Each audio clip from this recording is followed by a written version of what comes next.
예, 안녕하세요. 산재와 관련된 모든 정보를 전달해드리고 있는 산재박사TV입니다. 오늘은 좀 색다른 형식으로 인사를 드리게 되었는데요. 저는 오늘 진행을 맡게 된 농업인 이산 부산지사의 임준철 농사라고 합니다.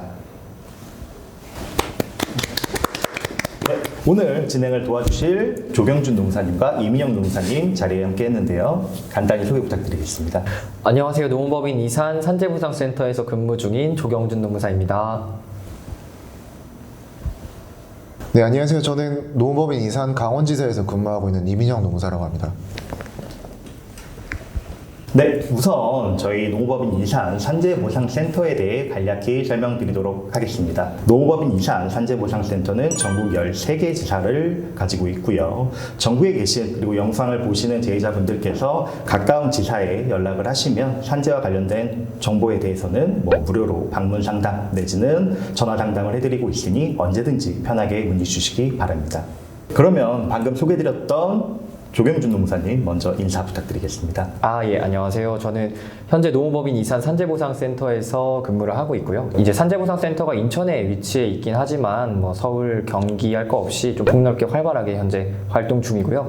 지금은 산재박사TV 유튜브 채널에서 브이로그 같이 찍어 올리고 있으니까 많은 분들이 보시고 좀 사랑해 주셨으면 좋겠습니다. 네, 다음으로는 강원지사에서 활동하고 계시는 이민영 농사님 소개 부탁드리겠습니다. 농업인 이산 강원지사에서 근무하고 있는 이민영 농사라고 하고요. 저희는 이제 강원도 전 지역 사건과 그다음 경상북도 일부 사건 이렇게 해서 담당하고 있습니다. 두 분은 입사 동기로 알고 있습니다. 예. 활동하시는 지역은 조경준 농사님은 인천, 그리고 이민영 농사님이 강원도, 거리로 한 200km 넘는 그쵸. 굉장히 먼 거리에 계시는데 혹시 이제 활동하시면서 산재 보상을 함에 있어서 느끼는 차이점 같은 게 있을까요? 저는 이제 인천에 있지만 이제 동기 농사이기도 하고 또 다른 농사들도 많이 포항, 울산에 있기 때문에 막 소통을 하는데 생각보다 지역별로 사건 특색이 좀 있는 것 같습니다. 인천 같은 경우에는 되게 이제 중소기업이나 아니면 좀 대기업들이 상대적으로 지방에 비해서 많이 밀집해 있기 때문에 과로나 아니면은 정신질병, 사람 간의 커뮤니케이션에서 발생하는 그런 질병들이 생각보다 많이 상담 문의가 들어오는 것 같습니다. 강원은 좀 어떤가요? 저는 이제 입사했었을 때부터 강원지사로 간 게 아니라 경인지사에 있다가 이제 강원도로 갔던 거기 때문에 차이점을 더 많이 느낄 수가 있는데, 경인지사에 있었을 때는 이제 근골격계 위주로 많이 좀 하다가 이제 강원도 가다 보니까 아직도 거기 이제 장성광업소 이렇게 하고 있는 데가 있잖아요. 네. 그런 데서 이제 나오는 진폐증이나 소음성 난청이나 이런 사건들을 하면서 좀 이제 바뀌는 것 같아요. 확실히 네, 좀 약간 사건의 구성이 바뀌는군요. 근골격과는 거의 없다고 봐야 되나요? 있긴 한데 그래도 진폐증이 좀 더 비중이 나오지 않나. 아무래도 지역별로 기반 산업들이나 이런 게 다르기 때문에 좀 그런 차이점이 있지 않을까 싶습니다. 저도 이제 제2의 수도라는 부산에 지금 있지 않습니까? 근데 부산이 인구가 300만이 넘는 도시이기도 하고, 그래서 다양한 직종, 정말 제조업, 건설업, 사무직, 어선업, 정말 다양한 업종에서 발생되는 산재 사건을 경험하고 있습니다. 네, 그러면 이제 넘어가서 농사 중에서도 산재 농사가 무엇인지 궁금해하시는 분들이 더 있습니다. 네, 이 부분에 대해서 혹시 간략히 설명 가능할까요? 네, 산재 노무사라고 해서 이제 일반적인 다른 노무사들에 비해서 뭔가 추가적으로 자격증을 더 따거나 그런 거는 전혀 아니고요. 그냥 이제 산업재해보상보험법 쪽으로 좀 특화를 해가지고 이제 그쪽 지식들을 바탕으로 근로복지공단이랑 재해자들의 산재 인정을 좀 도와주는 일을 전문적으로 수행하기 때문에 편의상 산재 노무사라고 부르는 거고요. 네, 근데 이제 어떤 사건을 진행할 때 그 분야의 전문가를 확실히 찾아가는 게 좀 더 좋기 때문에 산재 사건에 대해서 뭔가 도움이 필요하시다면 그냥 일반 노무사 분들도 물론 좋겠지만 산재 노무사 분들을 찾아가시면 조금 더 특화된 답변을 얻을 수 있겠죠. 네, 네이버 지식인에서 저희 산재 농사와 관련된 궁금하신 사항들을 몇 가지 올려주셨고요. 저희가 거기서 2가지 정도로 뽑아서 질문을 드리도록 하겠습니다.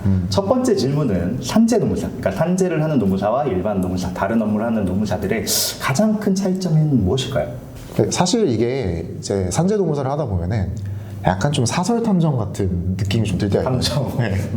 약간 좀 사업자를 가져가지고 직업상 아무 사건이었는데 실제로 거기 가가지고 유해 물질을 찾는다든지, 아니면 그 사업장에서 무릎에 부담이 갔던 요인이 어떤 게 있는지 방문해가지고 찾기도 하고 자료도 다 떼보고 이런 거 하다 보면 진짜 가끔 탐정으로 느껴질 때가 좀 있긴 하거든요. 산재 노무사와 일반 노무사의 가장 큰 차이점을 이제 탐정 역할을 좀 있다고 하셨는데 그러면 뭐 구체적인 사례 같은 게 있을까요 혹시? 제가 했던 것 중에서 이제 신장암 사건이 있었는데 그 사업장이 너무 영세해가지고 이제 유해물질이 안 나오는 거예요. 그럴 수 있죠. 이제 그래가지고 제가 거기 가가지고 이제 다 썼던 통들 있잖아요. 그걸 하나씩 이렇게 분리수거하면서 뒤져가지고 직접요. 여기 이제 자료 한번 나가죠. 여기 해가지고 쓰레기통에 있는 걸 꺼내서 뒤졌다. 그쵸. 근데 뭐 실제로 진행을 하다 보면 정말 탐정처럼 뭐 조그만 단서 하나라도 찾기 위해서 노력을 하는 경우들이 많이 있긴 하죠. 네. 못 믿겠다는 느낌이죠 이거. 아니, 그래서 거기서 뭔가 좀 결과가 나왔나요? 어떻게? 지금 이제 접수 중이긴 한데 제 생각엔 좀 괜찮게 나오지 않을까.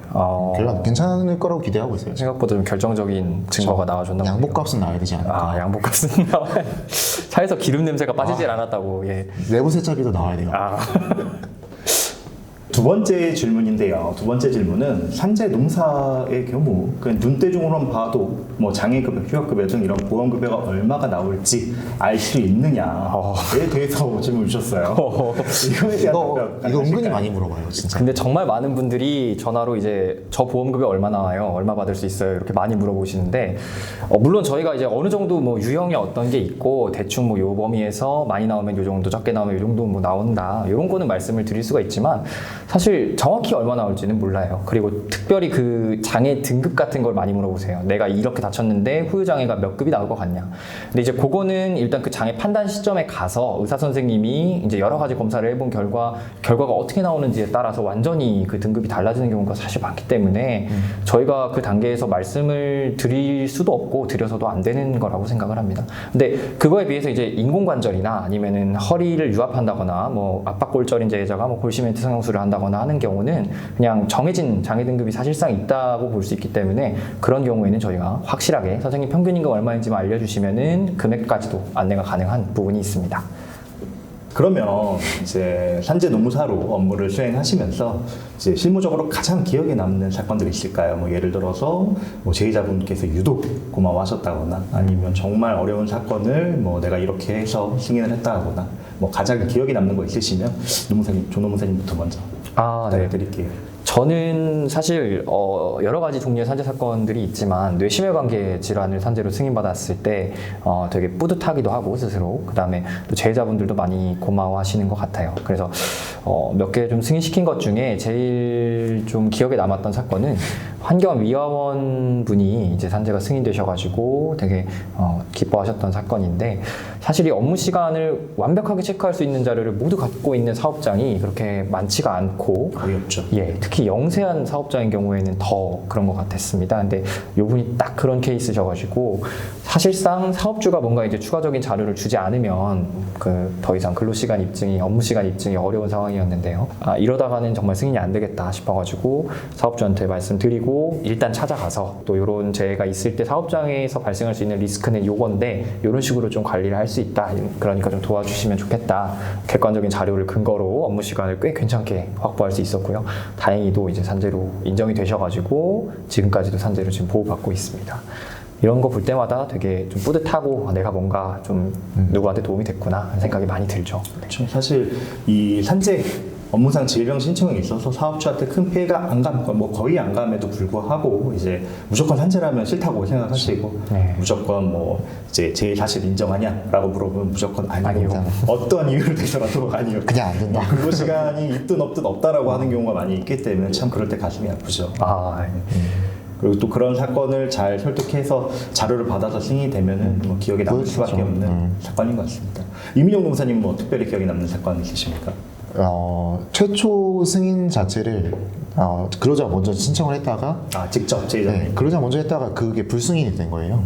불승인이 된 상태에서 저희한테 와가지고 저희한테 의뢰를 맡겼는데 일단은 그분이 병원을 자주 안 가시는 스타일이었던 거예요.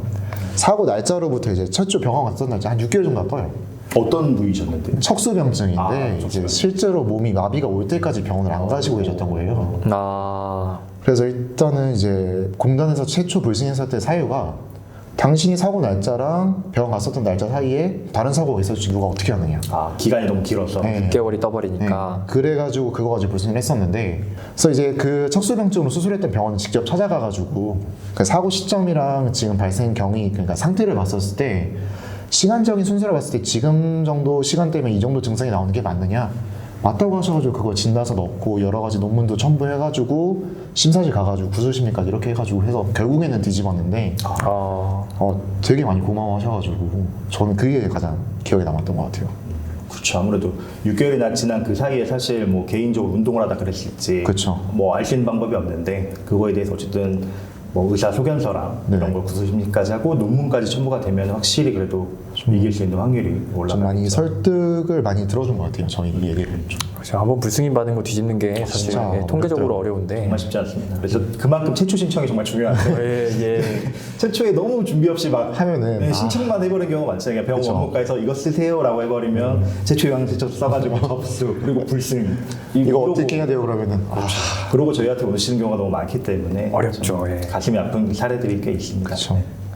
두 분 노무사님 말씀 듣다 보니까 저도 뭐 생각나는 사건이 하나 있긴 한데 이제 택시 기사분이셨어요. 이분이 이제 업무상 굉장히 과로로 인해서 졸린 상태로 운전을 하신 거죠. 근데 깜빡 졸아가지고 이제 건너편 중앙선을 침범해서 반대편 차량과 부딪혀서 사고가 난 재인데 이분이 이제 당연히 넣었을 때 해산제 신청을 했을 때 불승이 났어요. 불승이 났던 이유는 12대 중과실. 네, 그렇죠. 12대 중과실. 중앙선 침범으로 인해서 불승이 났는데 보통 이제 출퇴근제나 뭐 이제 업무상으로 하는 교통법규를 넘기는 12대 중과실. 이게 사실 신호위반만 해도 그쵸. 거의 안 잘 되죠. 산재 안 생각이 되죠. 안 되는데. 예를 들어 뭐 주황불에 진입을 했냐 안 했냐 그것도 많이 보고. 빨간불이 되는 순간 바로 12대 중과실로 뭐 산재가 불승이 되는 경우가 많이 있는데 그건 같은 경우에는 저희가 좀 특이하게 뒤집어서 이긴 사례죠. 그래서 뭐 구체적으로 이분이 12대 중과실, 그러니까 중앙선을 넘을 수밖에 없었던 사유에 대해서 저희가 입증을 했고 그분이 결국에는 졸음운전,